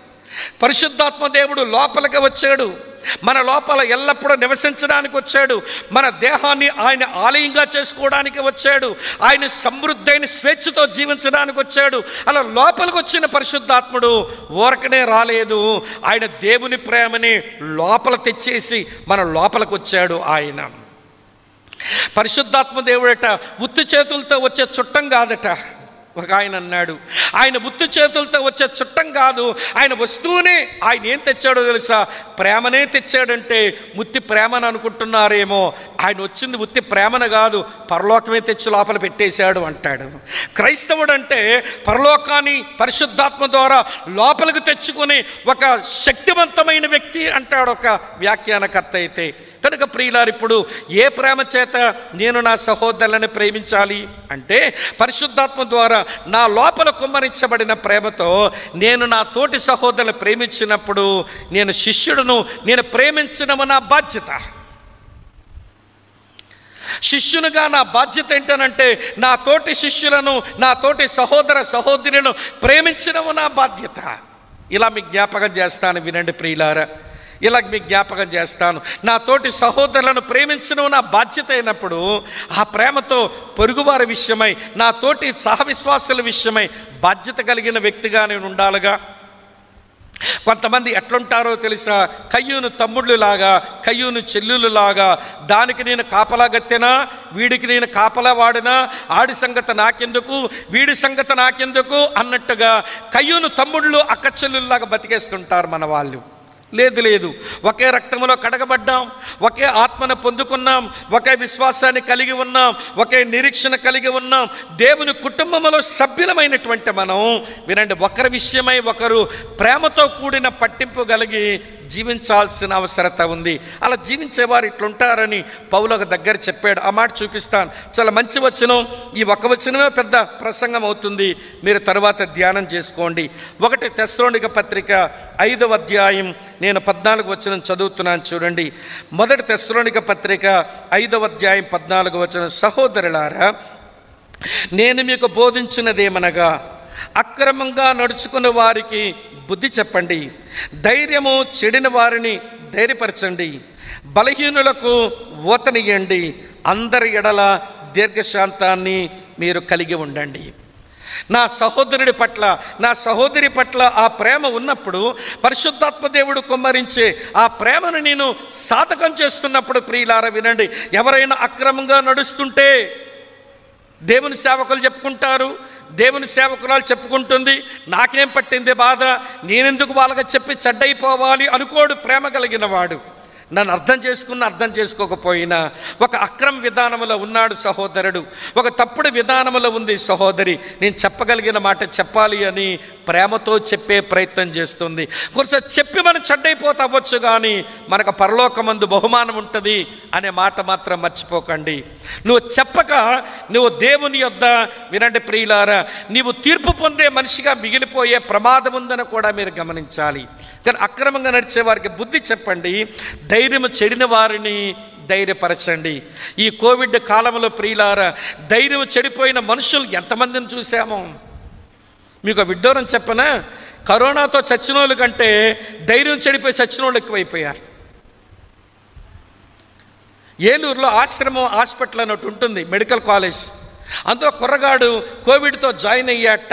ఊరికే భయపడిపోతుంటే వాళ్ళ బంధువు, బ్రదర్ మీరు కొంచెం మాట్లాడండి అని అబ్బాయి ఫోన్ నెంబర్ ఇస్తే, ఏమంటే దాదాపు హాస్పిటల్లో జాయిన్ అయిన దగ్గర నుంచి రోజు మాట్లాడుతూ ఉన్నాను. సరే, ఈలోగా ఆయన దగ్గర వార్డులోనే, ఆయన దగ్గర బెడ్ దగ్గరే మరొక అన్నగారు జాయిన్ అయ్యారు. అది కూడా నాకు తెలిసింది. నరసాపురంలో మోహన్ అని ఒక మంచి జీడిఎం అసెంబ్లీస్కి ఒక మంచి సేవకుడు ఉంటాడు. నాకు ప్రకాశానికి భలే మంచి సహోదరుడిగా మాకు పరిచయం. అన్న చాలా మంచి ప్రార్థనాపరుడు, ఆసక్తిపరుడు, పెద్ద వయసు ఆయన కూడా కోవిడ్ వచ్చింది ఉంటే నేను ఆ మోహన్ అన్నకు అప్పగించాను. అన్న కొంచెం అబ్బాయితో మాట్లాడుతూ ఉండండి, ఊరికే భయపడిపోతున్నాడు అని అంటే పాపం ఆయన కూడా చెప్తా ఉన్నాడంట. వినండి, 14వ తారీఖు అంటే 14 రోజులు అబ్బాయి జాయిన్ అయిన తర్వాత 14వ రోజున వీడు ఏం చేశాడనంటే ఆశ్రమ హాస్పిటల్ పై మేడ మీద నుంచి కిందకు దూకేసి చచ్చిపోయాడు. కిందకు దూకేసి చచ్చిపోతే మళ్ళీ కోవిడ్ టెస్ట్ చేశారు డెడ్ బాడీ ఇవ్వడం కొరకు. కోవిడ్ టెస్ట్ చేస్తే నెగిటివ్ వచ్చింది. ఆయన కోవిడ్ పాజిటివ్ కాదు, కోవిడ్ రోగం తగ్గిపోయింది పిల్లగాడికి. మరి ఎందుకు చచ్చిపోయాడనంటే ఆ బెడ్ మీద ఉన్నోడు నా కళ్ళ ముందు చచ్చిపోయాడు, ఈ బెడ్ మీద ఉన్నోడు ఇలా కుట్టుకుంటున్నాడు, ఊపిరాడక కింద పడిపోతున్నాడు, వీడేంటి ఇలా వాడే ఈ భయాలన్నిటితో ఏమైపోయినాడో తెలుసా? కోవిడ్తో చచ్చిపోలేదు, కోవిడ్ ఉందనే భయంతో చచ్చిపోయాడు. ప్రియులారా, రోగమే కావచ్చు, ఆర్థిక పరమైన సమస్యలే కావచ్చు, కుటుంబంలో ఎదురవుతున్న పోరాటాలు కావచ్చు, ఎంతోమంది ధైర్యం కోల్పోయే రోజులు ఇవి. ఈరోజు మన వాళ్ళే, మనతో కలిసి సావాసం చేస్తున్న వాళ్ళే, మనతో పాటు బలను సమీపిస్తున్న వాళ్ళే, మనతో పాటు ప్రభువుకు ప్రార్థన చేసిన వారే ధైర్యాన్ని కోల్పోతున్నారు. మరి ఈరోజు వారిని ప్రేమించే వ్యక్తిగా వారిని ధైర్యపరచాల్సిన బాధ్యత మన మీద ఉంది అంటుంది లేఖనం. ధైర్యం చెడిన వారిని ధైర్యపరచండి, బలహీనులకు ఊతనివ్వండి, బలహీనులకు ఊతనివ్వండి. నీ యొక్క మాట లేక నీ ఉనికి లేదనుకుంటే నువ్వు చేసే ఒక చిన్న పని వాళ్ళకి ఎంతో ఊతనిచ్చిందైతే ప్రియమైన స్నేహితులారా వాళ్ళు విరజుమ్ముకుంటారు. మళ్ళీ ఈరోజు అంత గొప్ప బాధ్యత శిష్యులుగా మన మీద ఉంటే, యేసు ప్రభువుని నమ్మాం, విశ్వాసులమయ్యాం, ఆయన వెంబడిస్తున్నాం, మేము శిష్యులమే అనుకుంటున్నాం, అయితే మంచిదే అనుకో, కానీ మరి బాధ్యతలు విస్మరిస్తే ఎలాగా? నేను ముందే చెప్పాను, భాగ్యాలు అనుభవించి బాధ్యతలు విస్మరించే వాళ్ళు బరితెగించిన వాళ్ళు అని. భాగ్యాలు మాత్రమే అనుభవిస్తారట, వీళ్ళకి ఏ బాధ్యతలు వీళ్ళకి పట్టమంట. వీళ్ళు బరితెగించిన క్రైస్తవులు చాలామంది సంఘాల్లో ఉంటారు. ఈ దుస్థితి మనలో ఎవరికి కలగకుండా ఉండును గాక. కనుక వినండి ప్రియులారా, నా ఏర్పాటులో మీరెవరు అని ప్రభు చెప్పిన మాటలే నేను కొంచెం వివరిస్తున్నానంతే. నా ఏర్పాటులో నేను ద్రాక్షావల్లిని, మీరు తీగలు, మొదటి మాట. నా ఏర్పాటులో నేను గురువుని, మీరు నా శిష్యులు, రెండో మాట. మూడో మాట చెప్తాను రండి, ఇదే భాగం నుంచి యోహాను సువార్త 15వ అధ్యాయం చదువుతున్నాను చూడండి, 14వ వచనం. యోహాను సువార్త 15వ అధ్యాయం 14వ వచనం ఇలా ఉంది: నేను మీకు ఆజ్ఞాపించు వాటిని చేసిన ఎడల మీరు నా స్నేహితులయ్యుందురు. మీరు తీగలు, మీరు శిష్యులు. ఇప్పుడు మాట, మీరు స్నేహితులు, మీరు నా స్నేహితులయ్యుందురు.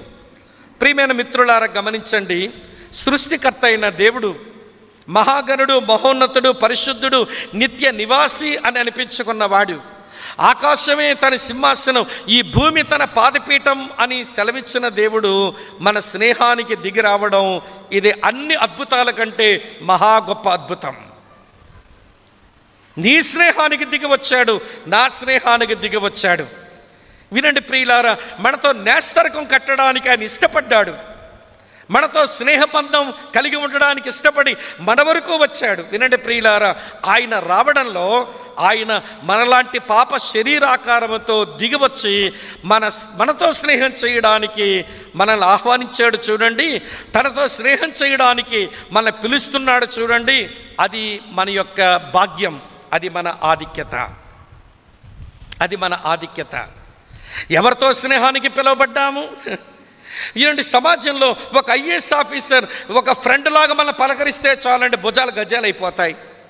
ఒక ఎమ్మెల్యే వచ్చి భుజమే చేసి చిన్న పలకరిస్తే చాలండి, అబ్బా నాకు ఎమ్మెల్యే గారు భుజమే చేసి పలకరించారని పొంగిపోతాం. అలాంటిది ప్రియులారా, ఆకాశమే తన సింహాసనంగా చేసుకున్నవాడు, ఈ భూమిని తన పాదపీఠంగా చేసుకున్నవాడు నీ స్నేహానికి నీలాంటి పాప శరీరాకారంతో దిగి వచ్చాడు. ఎందుకంటే స్నేహానికి కావలసింది కామన్ గ్రౌండ్. అందుకే ఆమోసి మాట అన్నాడు. ఆమోసు గ్రంథం 3వ అధ్యాయం 3వ వచనంలో ఉంటుంది, సమ్మతి లేకుండా ఇద్దరు కూడి నడుతురా. ఒక ఇరువురు మధ్య సమ్మతి రావాలి, అప్పుడే స్నేహం పుడుతుంది. ఇద్దరి మధ్య సమ్మతి కుదరాలి, అప్పుడే స్నేహం పుడుతుంది. మనతో తన సమ్మతిని వ్యక్తం చేయడానికి ఆయన మనలాంటి పాప శరీరాకారముతో ఆయన మన వరకు వచ్చాడు. మరి మనము సమ్మతిని వ్యక్తపరచడానికి ఫిలిప్పీ పత్రిక 2వ అధ్యాయం 5వ వచనం ప్రకారం క్రీస్తు యేసుకు కలిగిన ఈ మనస్సు మీరును కలిగి ఉండండి అంటాడు. మనలాంటి శరీరం ఆయన వేసుకుని వచ్చాడు కన్యమరియ పొట్టలోంచి. ఆయనకు లాంటి మనసు మనం కలిగి ఉంటే ఆయనకు మనకి సమ్మతి కుదురుతుంది గనక స్నేహం ఉత్పత్తి అవుతుంది, స్నేహం అనేది జనిస్తుంది. కనుక ప్రియమైన మిత్రులారా వినండి, ఆయన మన స్నేహం కొరకు మన వరకు దిగి రావటం, ఈ బైబిల్ దేవుడు తను సృజించిన మనుషులతో స్నేహం చేయగోరేవాడు. మీకు బాగా తెలుసు, అబ్రాముతో స్నేహం చేసినాడు, మోషేతో స్నేహం చేశాడు. నూతన నిబంధన క్రైస్తవులమైన మనందరితో స్నేహం చేయాలనుకుంటున్నాడు. నా నేస్తమా, నా స్నేహితుడా అని పిలవడానికి ఆయన ఇష్టపడుతూ ఉండడం, ఇది మనం చేసుకున్న మహా గొప్ప భాగ్యం. మంచిది, ఆయన స్నేహానికి మనం ఆహ్వానించబడ్డాం. మన స్నేహం కొరకు ఆయన మన వరకు దిగి రావడం, ఇది మనకు దొరికిన ఆధిక్యతే. మంచిది. మన బాధ్యత ఏంటి అని అంటే 2 మాటలు మళ్ళీ చెప్తాను వినండి. నేను ఎవరితోనైతే స్నేహం చేస్తుంటానో వినండి ప్రియులారా, ఆ వ్యక్తి కొరకు నా దగ్గర 2 కనబడాలి. ఒకటి, నా స్నేహితుని కొరకు నా సమయాన్ని నేను వ్యయపరచాలి.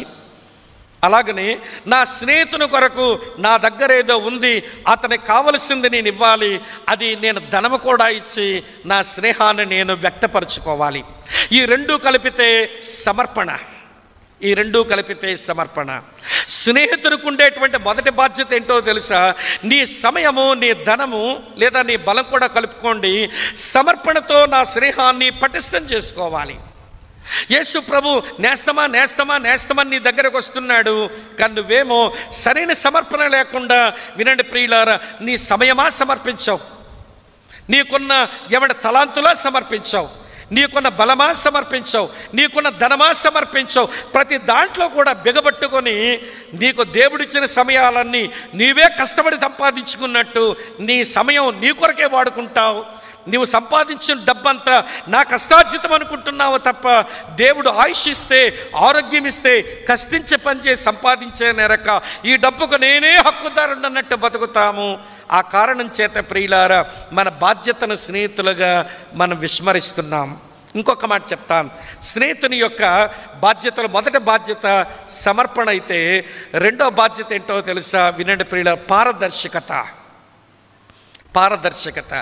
స్నేహితుల దగ్గర దాసిమూసి బతకూడదు, స్నేహితుల దగ్గర దాపరికాలతో జీవించకూడదు. అప్పుడు స్నేహితుని యొక్క సహాయాన్ని అందుకోలేము. నేను యేసు ప్రభు నమ్మిన తర్వాత కొద్దిగా ఈ భక్తిలో ఎదుగుతున్న రోజుల్లో నాకు కొంచెం ఆటల పిచ్చి ఎక్కువ. ఆటలకు పరిగెత్తేవాడిని, బాగా ఆటలాడేవాడిని కనుక ఆటలంటే ఇష్టం కనుక ఆటలో పరిగెత్తేవాడిని. ఆ బైబిల్ స్టడీకి పోవటము, లేకపోతే ప్రార్థన మీటింగ్కి వెళ్ళడము, దీనికంటే నా ఆటలు చాలా ప్రాముఖ్యమైపోతే వినండి, నన్ను ప్రభువులో నడిపించే ఆ పనిలో దేవుడు వాడుకున్న ఒక సహోదరుడు, నేను ఒక ఆటలో నేను ఉన్నాను, ఆయన వచ్చాడు. తమ్ముడు నిన్ను కలవడానికే వచ్చానన్నాడు. ఆట పోరాదా, కలవచ్చుగా పెద్ద ఆయన్ని, మనకు ఆట పోతుందనే భయం తన్నా, నేను ఇప్పుడు కలవలేను, మళ్ళీ వచ్చి కలుస్తాను, వెళ్ళిపోండి అంటే ఆ మహానుభావుడు పోలా. 10 గంటల నుంచి అది క్రికెట్ మ్యాచ్, అది ఉదయం 10 గంటల నుంచి సాయంత్రం 4 గంటల వరకు ఆ తుమ్మ చెట్ల కింద అట్లనే కూర్చున్నాడు. ఈడేంట్రా పోడేంట్రా బాబు, నా పీకల మీదకి వచ్చాడు ఈరోజు, వెళ్ళిపోమంటే వెళ్ళడేంటి అనుకున్నాను. మధ్యాహ్నం మాకేదో టిఫిన్లు వచ్చాయి ఆట మధ్యలో, మేము టిఫిన్ తిని మళ్ళీ ఆటలో పడ్డాను, కానీ అతను భోజనం కూడా లేదు, అలాగే కూర్చున్నాడు అక్కడ. 4 గంటల ఆట అయిన తర్వాత ఏదో పెద్ద ప్రేమ ఉన్నట్టు ప్రైజ్ లార్డ్ అన్నా అంటూ దగ్గరే వెళ్ళాను. ఆయన ఏమి నొచ్చుకోలేదండి. నొచ్చుకోకుండా భుజమే చెయ్యేసి చిన్న నవ్వు నవ్వి ఒక మాట అన్నాడు. తమ్ముడు, ఒక చిన్న స్టోరీ చెప్పి వెళ్ళిపోదామని ఇంతసేపు ఉన్నాను అన్నాడు. అన్న, నేను వచ్చి కలిసేవాడిని కదన్నా, మీరు ఆ స్టోరీ కొరకే ఉండిపోయారంటే, లేదు తమ్ముడు, ఈ స్టోరీ నీకు ఇప్పుడు కరెక్ట్ టైం ఇప్పుడే చెప్పాలి అన్నాడు. చెప్పండి అన్నాను. ఏమి లేదు తమ్ముడు, మనమిద్దరం ఒక నదికి స్నానానికి పోయాం. నాకు అస్సలు ఈత రాదు, నీకు బాగా ఈతొచ్చు. నువ్వేమో లోపల దిగి స్నానం చేస్తున్నావు, ఈత కొడుతున్నావు. నీలాగే నాకు ఈత కొట్టాలంది, స్నానం చేయాలని ఉంది. నేను కూడా దిగిపోయాను. ఈలోగా ప్రవాహం వచ్చి కొట్టుకుపోతుంటే నేను వెళ్ళిపోతున్నాను. తమ్ముడు స్వామి నన్ను రక్షించు రక్షించని అరుస్తున్నాను. నువ్వు వచ్చి ఇట్లా నా తల వెంట్రుకలు పట్టుకున్నావు లాగడానికి, నా జుత్తు నీ చేతికి ఊడొచ్చింది తమ్ముడు అన్నాడు. నా జుత్తు నీ చేతిలోకి ఊడొచ్చింది. నువ్వు ఆ జుత్తును చూసి ఏమనుకుంటున్నావు? అరే ఈ గోమాసన్న జుత్తంతా ఊడిపోయినోడని ఎప్పుడైనా చెప్పుంటే నేను మరుగోటేదో పట్టుకొని రక్షించుండేవాడినే కదా, విగ్గు పెట్టుకొని ఇంత భలే నటించాడే వీడు అని మీరు అనుకుని, అయినా మా గోమాసన్న రక్షించాలని మళ్ళీ ఈదుకుంటొచ్చావు, నా చెయ్యి పట్టుకొని లాగావు, నా చెయ్యి కూడా నీ చేతికి ఊడొచ్చింది అన్నాడు. అరే గోమాసన్న ఎప్పుడు కనబడినా జోబులో చెయ్యి పెట్టుకొని కనబడేవాడు, ఇతని చెయ్యి కృత్రిమైన చెయ్యి అని ఎప్పుడైనా చూపించుకొని ఉండుంటే మా గోమాసన్న నడుము పట్టుకొని రక్షించుండేవాడిని అని నువ్వు అనుకుంటున్నావు తమ్ముడు. ఈలోగా ప్రవాహ పొరవడి పెరిగిపోయి నేను కింద కొట్టుకొని పోయి చచ్చాను తమ్ముడు. ఇప్పుడు నా చావుకు నేరారోపణ చేస్తే నేను నేరస్తుడనా లేక రక్షించపోయినోడు నువ్వు నేరస్తుడువా అన్నాడు. నేనెందుకు నేరస్తుడిని అవుతానన్నా? నేనెందుకు నేరస్తుడిని అవుతాను? నువ్వు చెప్పావు ఎప్పుడైనా నీ జుత్తు విగ్గు జుత్తు అని? నువ్వు చెప్పావు ఎప్పుడైనా నీ చేయి కృత్రిమ చెయ్యని? నాకు తెలుసుంటే ఇంకోటేదో పట్టుకొని రక్షించుండేవాడే కదా. నువ్వేమో నా దగ్గర నటించావు కదా బాగా అనుకుంటాను, కానీ నేనెందుకు నేరస్తుడినన్నా అన్నా నేను. అప్పుడు ఆయన అన్నాడు, నువ్వు దేవుని సన్నిధికి రావట్లేదు తమ్ముడు, సరిగా ప్రార్థన చేసుకోవట్లేదు, నీ లోపల ఏవో దేవునికి విరుద్ధమైన పాపాలేవో చోటు చేసుకున్నాయి, అది నువ్వు చెప్పకుండా నటించేస్తున్నావు. నీవు ప్రవాహపు ఈ లోక ప్రవాహ వరబడిలో కొట్టుకుని పోయి సైతాన్ని తోసుకుని పోతుంటూ నువ్వు నరకానికి వెళ్ళిపోతే నేను నేరస్తున్నా నువ్వు నేరస్తుడువా అన్నాడు. బిక్క చచ్చిపోయాను.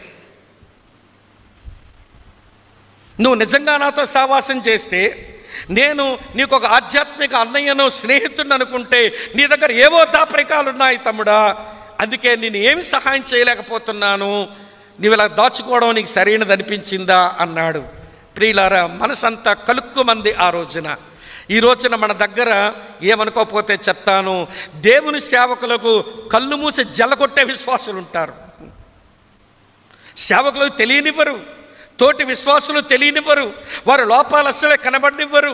వారు ఎట్లున్నారు, మేము చాలా బాగా భక్తి చేస్తున్నామండి, మేము చాలా ప్రార్థన చేస్తున్నామండి అని చెప్పి ప్రియమైన స్నేహితులారా దేవునితోనే నటించేస్తుంటే వినండి ప్రియులారా, ఎవరు నీకు సహాయపడతారు? స్నేహం దగ్గర దాపరికానికి చోటు ఉండకూడదు. ఏ స్థలంలోనైతే దాపరికానికి చోటు ఉందో అక్కడ సావాసం ఉండదు. అందుకే ఇలా అన్నాడు యోహాను భక్తుడు. 1 యోహాను పత్రిక 1వ అధ్యాయం 7వ వచనంలో అంటాడు కదా, ఆయన వెలుగులో నడుచుచున్న ప్రకారము మనమును వెలుగులో నడిచినట్లయితే అన్యోన్య సావాసము గలవారమగుదము. నేను మీ స్నేహితుడను, మీరు నా స్నేహితులు. నా స్నేహానికి మీ వరకు దిగొచ్చానే, నాతో స్నేహం చేయడానికి మిమ్మల్ని పిలుస్తున్నానే, అది మీ ఆధిక్యత. మీ బాధ్యత ఏంటో తెలుసా? సమర్పించుకోండి. మీ బాధ్యత ఏంటో తెలుసా? పారదర్శకంగా ఉండండి. ఈ రోజున ఈ మందిరంలో కూర్చున్న మనలో ఎంతమందిమి ఆయనకు నిజంగా సమర్పించుకొని ఆయన దగ్గర పారదర్శకతతో లేక ఒక తెరిచిన పుస్తకంలాగా దేవుని ముందు బ్రతుకుతున్నాము అనే విషయాన్ని ఈరోజు ఆలోచించాలని నేను మీకు మనవి చేస్తున్నాను. యేసుని ఏర్పాటులో మనము ఎవరం? మనము తీగలము, మనము శిష్యులము, మనము స్నేహితులం. 3 మాటలు చెప్పాను, 4వ మాట చెప్తాను రండి. మన థీమ్ వెర్స్ ఒకసారి చదువుదాం మళ్ళీ ఒక మారు. యోహాను సువార్త 15వ అధ్యాయం 16వ వచనం, మీరు నన్ను ఏర్పరచుకొనలేదు, మీరు నా పేరట తండ్రిని ఏమి అడుగుదురో అది ఆయన మీకు అనుగ్రహించినట్లు మీరు వెళ్ళి ఫలించుటకును మీ ఫలము నిలిచి ఉండుటకును నేను మిమ్మల్ని ఏర్పరచుకొని నియమించితిని. ఈ వచనంలో యేసు అంటున్నారు, నా ఏర్పాటులో మీరెవరో తెలుసా? మీరు నియమించబడిన వారు, నేను నియామకుడను. మీరు నియమించబడిన వారు, నేను నియామకుడను, నేను నియమించుకున్నవాడని. ప్రియమైన తమ్ముళ్ళు, చెల్లి, అక్క, నా వినండి, దేవుడు మనల్ని ఆర్డైన్ చేశాడు, దేవుడు మనల్ని ప్రతిష్ఠ చేశాడు, దేవుడు మనల్ని నియమించుకున్నాడు. వినండి చాలా జాగ్రత్తగా. విడ్డూరం ఏంటో తెలుసా అండి? ఆయన నియామకుడుగా ఆయన నియమించుకున్న వారిని ఎవరినైనా బైబిల్ చరిత్రలో చదవండి, ప్రాబ్లములు ఉన్నోళ్ళనే పిలుచుకున్నాడండి. ప్రాబ్లంలో ఉన్న వాళ్ళే నియమించుకున్నాడండి. ఆ విరిగిపోయిన, ఆ పగిలిపోయిన, వినండి, విఫలమైపోతున్న, శ్రమల గుండా వెళుతున్న, లేకపోతే అయోగ్యతలు కలిగి ఉన్న, ఏమంటే వారి జీవితం అయోగ్యులుగా కనబడుతున్న వారినే ఆయన నియమించుకున్నాడు. మీరు బైబిల్ చరిత్ర గమనించండి. ప్రపంచమంతటికి ఆహారం ఇచ్చి పోషించడానికి కష్టాలు గుండా ప్రయాణం చేసిన యోసేపునే నియమించుకున్నాడు.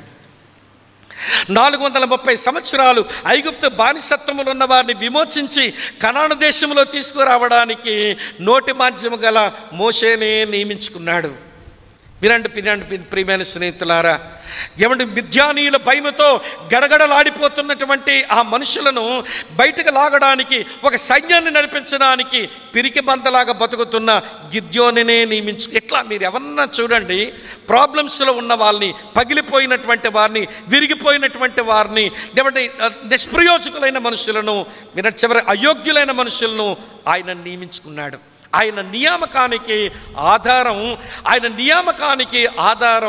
ఆయన కృప తప్ప వేరొకటైతే కానే కాదు. అంతెందుకండి, ఈ మేడగది మీద ఉన్న ఈ 11 మంది ఇప్పుడు ఈ సంభాషణలు ఉన్న వీళ్ళనైనా ఒకసారి ఆలోచించండి. వీళ్ళు నియమించుకోవడానికి ఎవరండి యోగ్యులు చెప్పండి? ఎవరు యోగ్యులు? ఎవరు సరైన వాళ్ళని నియమించుకున్నాడు ఆయన అంటే ఎవరూ యోగ్యులు కాదు. అందరి దగ్గర ఎవరికి ఉండాల్సిన లోటుపాట్లు వారి దగ్గర ఉన్నాయి. ఇక వేదిక మీద ఉండే వాక్యం చెప్తున్న నా దగ్గర నుంచి ఆ చివరకు వచ్చిన వ్యక్తుల వరకు ఒకవేళ దేవుడు అంటున్నాడు, నేను మిమ్మల్ని ఏర్పరచుకొని నియమించాను, మిమ్మల్ని ఆర్డైన్డ్ పీపుల్గా చేశాను అంటున్నాడే, దేన్ని బట్టి మనల్ని నియమించుకోవాలనంటే మన అర్హతను బట్టి కాదు, మన యోగ్యతను బట్టి కాదు, ఆయన కృపను బట్టి నియమించుకున్నాడు.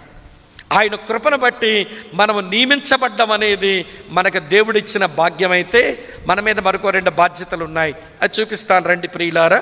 మార్క్స్ వార్తలో ఆ 2 బాధ్యతలు ఒకే దగ్గర ఉన్నాయి. చదువుతున్నాను చూడండి. మార్క్స్ వార్త 3వ అధ్యాయంలో ఇలా రాసి ఉంది. మార్క్స్ వార్త 3వ అధ్యాయం 13-14 వచనాలు. ఆయన తన కొండ ఎక్కి తనకిష్టమైన వారిని పిలవగా వారు ఆయన యొద్దకు వచ్చిరి.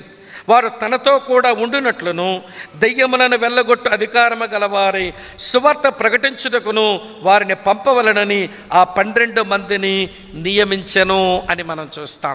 ఎందుకు నియమించినాడు ఆయన అంటే 2 బాధ్యతలు మన మీద మోపేందుకు. అందులో మొదటి బాధ్యత ఏంటో తెలుసా ప్రియులారా? వినండి, ఆయనతో ఉండుటకు. ఎంత మంచి మాట! ఆయనతో ఉండుటకు నియమించుకున్నట్ట.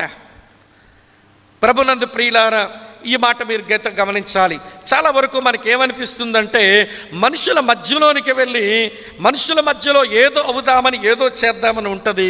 కానీ దేవుడు కోరుకునేది ఏంటో తెలుసా? ముందు నాతో ఉండండి, తర్వాత నా మనుషుల మధ్యకి మీరు వెళుదురు. కానీ 3.5 సంవత్సరాలు అప్పుడప్పుడు వారిని పంపడమే తప్ప ఎక్కువసేపు ఎక్కువ కాలం ఆ శిష్యులను తనతోనే ఉంచుకున్నాడు.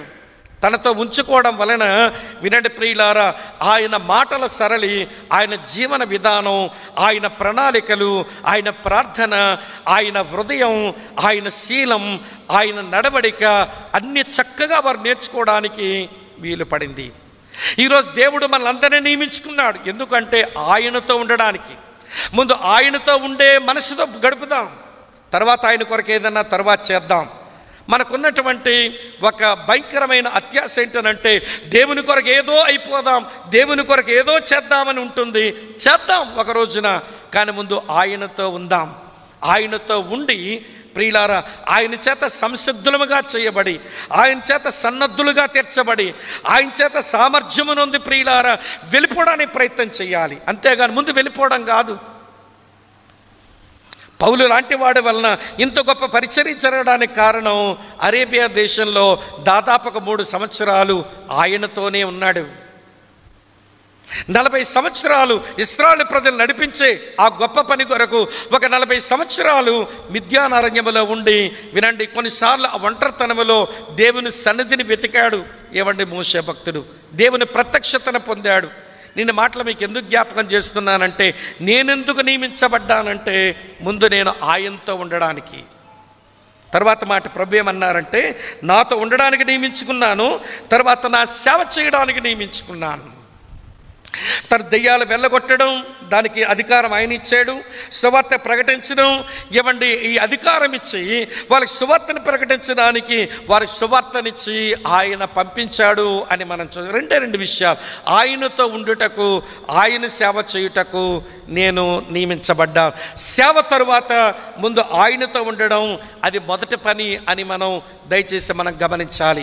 ఒక మాట మీతో చెప్తాను, ఆయనతో సరిగా ఉండని వారం ఆయన కొరకు సరిగా సేవ చేయలేం.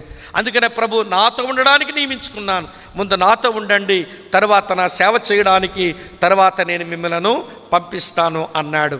ఇది 4వ సంగతి. యేసుని యొక్క ఏర్పాటులో మనం ఎవరము అనే విషయాన్ని మనం ఆలోచిస్తున్నాం. ప్రియులారా, జ్ఞాపకం చేసుకునండి.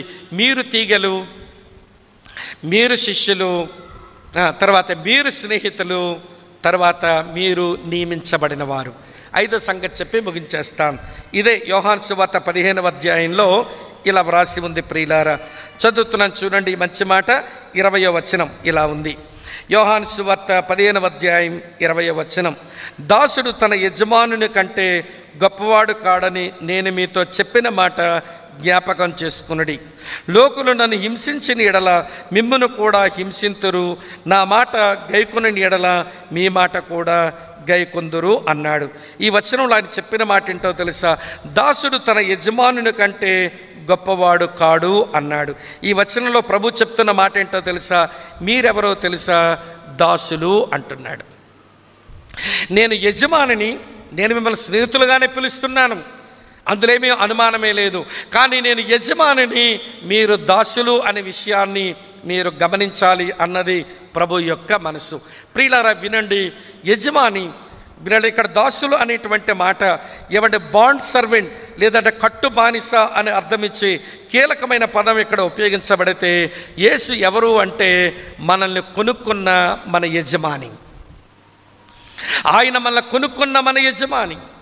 ఆయన మనల్ని కొనుక్కున్నాడు. ఈ విషయం మనం బాగా ఎరుగుదాం. ఆయన తన అమూల్యమైన రక్తమే పెట్టి మనల్ని కొనుక్కున్నాడు. ఈ సంగతి మనకు బాగా తెలుసు కనుక వినండి, ఆయన చేత కొనబడిన మనం, వినండి ప్రియులారా, కొనబడేటువంటి ఆ భాగ్యం మనకు లభ్యమయ్యింది. అది మన ఆధిక్యత అయితే ఇప్పుడు మన మీద కొన్ని బాధ్యతలు ఉన్నాయి.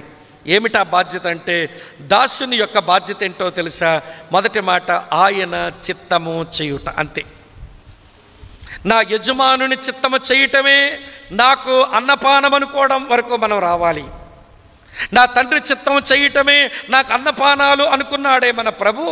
మన ప్రభు అయిన యేసుక్రీస్తు వారి యొక్క చిత్తాన్ని నెరవేర్చడమే నాకు అది అన్నపానం అనుకుని, 1 యోహాను పత్రిక 2వ అధ్యాయం 17వ వచనం ప్రకారము, లోకము దాని ఆశలు గతించిపోతాయి కానీ నా చిత్తము నెరవేర్చేవాడు నిరంతరము నిలుస్తాడు కదా. ఈరోజు మనం ఆయన చేత కొనబడిన దాసులం లేదా బానిసలం. మన మీద ఉన్న బాధ్యత ఏంటో తెలుసా? ఆయన చిత్తం చేద్దాం, ఆయన చిత్తాన్ని చేద్దాం. దేవుని వాక్యం చెప్తుంది, ఆయన చిత్తమును ఎరగండి అనే మాట, ఆయన చిత్తమును వినండి ప్రియులారా, గ్రహించండి అనే మాట, ఆయన చిత్తమును మీరు చెయ్యండి అనే మాట. చిత్తం అంటే మళ్ళీ ఏదో దేవుని వాక్యం పట్టేసుకొని అని ఉన్న ఆలోచనలు దేవుని చిత్తం వెతకొద్దు.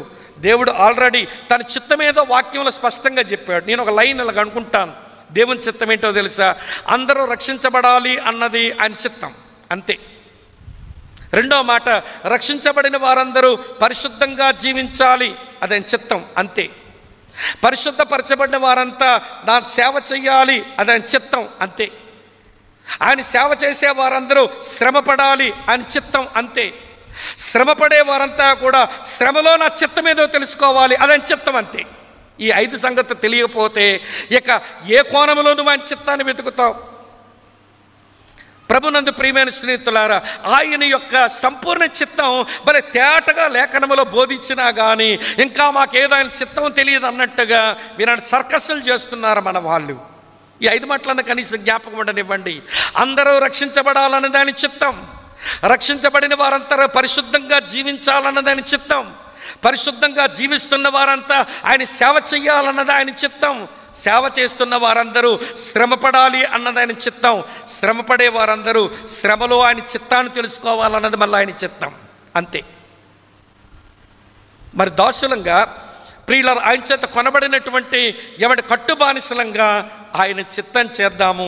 మరొక మాట చెప్పి నేను ముగించేస్తాను ప్రియులారా. ఆ మాట ఏంటో తెలుసా?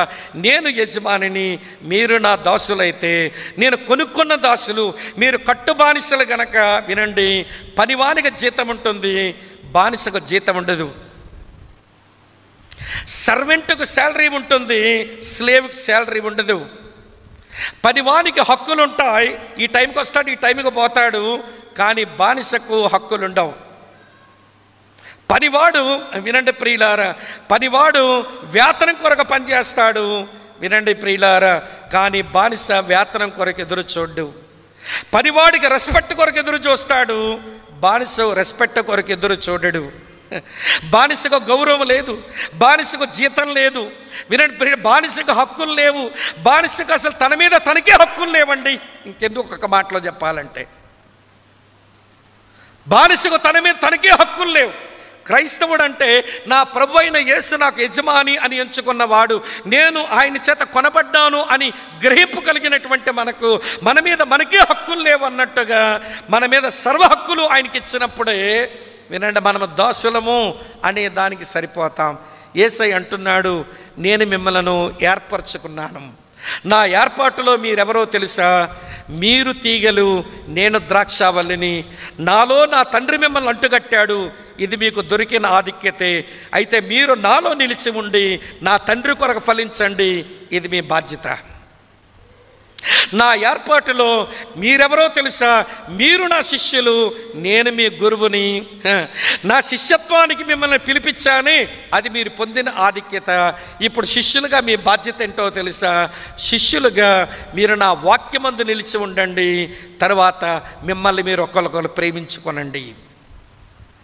నా ఏర్పాటులో మీరెవరో తెలుసా? మీరు నా స్నేహితులు, నేను కూడా మీ స్నేహితుడని. మీ స్నేహానికి నేను శరీరంతో వచ్చాను, నా స్నేహానికి నా మనసుతో మీరు రండి, కలుసుకుందాం, మనం కామన్ ప్లాట్ఫామ్ మీదకి వద్దాం రండి. వచ్చినటువంటి మీరు మీ సమర్పణతో నా స్నేహం ఏమిటి పటిష్టం చేసుకోండి, సమర్పణతో నాతో స్నేహాన్ని పటిష్టం చేసుకోండి, పారదర్శకతతో నా సేవలన్నీ అందుకోండి అంటున్నాడు.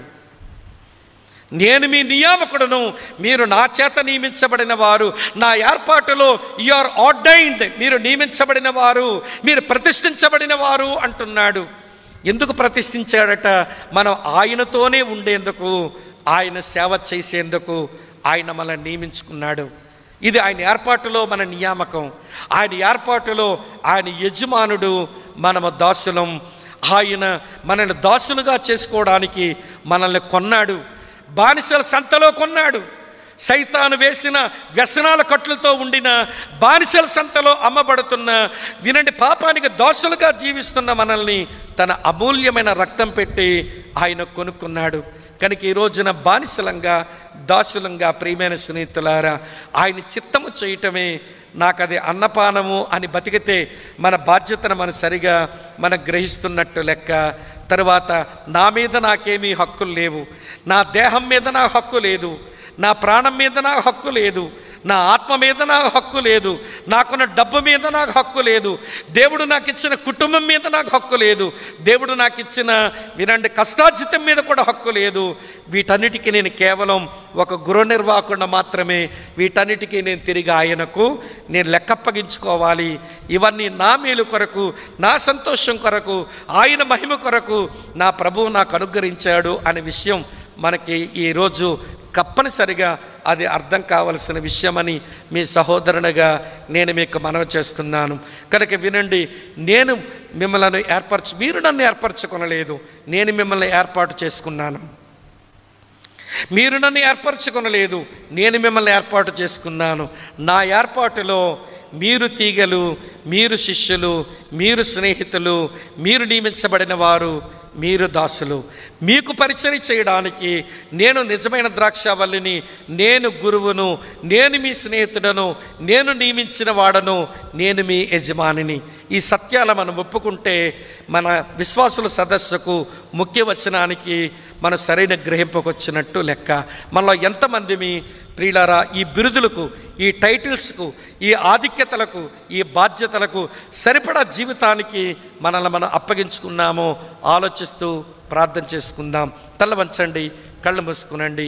ఒకవేళ మోకరించాలి అనే మనసు ఉంటే చైర్స్ దూరంగానే ఉన్నాయి గనక శబ్దాలు చేయకుండా మౌనంగా మోకరించి ప్రభు సన్నిధిలో తల వంచి, ప్రభువా నువ్వు ఏర్పరచుకున్నావనంటే ఎందుకొరకు ఏర్పాటు చేసుకున్నావో, నాకు ఏ స్థానం ఇచ్చావో ప్రభువా, ఈరోజు పైన ఉన్న వారు కూడా మోకరించాలనిపిస్తే మెట్ల పైన, అక్కడ గచ్చు పైన మోకరించి, ప్రభువా నీ ఏర్పాటు నాకు అర్థమైంది, నీ ఏర్పాటులో నేనెవరనో, నీవు నన్ను ఏర్పాటు చేసుకునే విధానంలో ప్రభువా మీరెవరో నాకు అర్థమవుతుండగా ప్రభువా నన్ను కనికరించవా, నీ ఏర్పాటులో నన్ను ఏ స్థానానికి నువ్వు తెచ్చావో అది ఎరగక బ్రతుకుతున్న నేను దౌర్భాగ్యుడును ప్రభువా, దౌర్భాగ్యురాలను, నేను బాధ్యతలు విస్మరించి బతికించి బతుకుతున్నాను నాయన. నువ్విచ్చిన ఆధిక్యతల్లో ఆనందించలేక, నువ్విచ్చిన భాగ్యాలలో నేను భాగ్యవంతురాలను అనుకోలేక నాలో నేను కుమిలిపోతున్నాను. నా ఆత్మీయ జీవితం నాకే సంతోషాన్ని కలిగించడం లేదు. నా ఆధ్యాత్మిక జీవితంలో నేను తృప్తిగా భక్తి చేయలేకపోతున్నాను. ఏదో వెలితి, ఏదో లోటు, ఏదో లేమి నన్ను ఏడిపిస్తుంది ప్రభువా, నన్ను జ్ఞాపకం చేసి. నోరు తెరవండి, మెల్లన స్వరాలతో ప్రార్థన చేసుకునండి. ప్రార్థన చేసుకుందాం ప్రియులారా, ప్రార్థన చేసుకుందాం. నోరు తెరవండి, చిన్న స్వరాలతో ప్రార్థన చేయండి. ఇంకా చాలాదా ఈ అధ్యాయంలో ఉన్న ఈ మాటలు మనకు గ్రహింపుకు రాలేదా? ప్రార్థన చేసుకుందాం.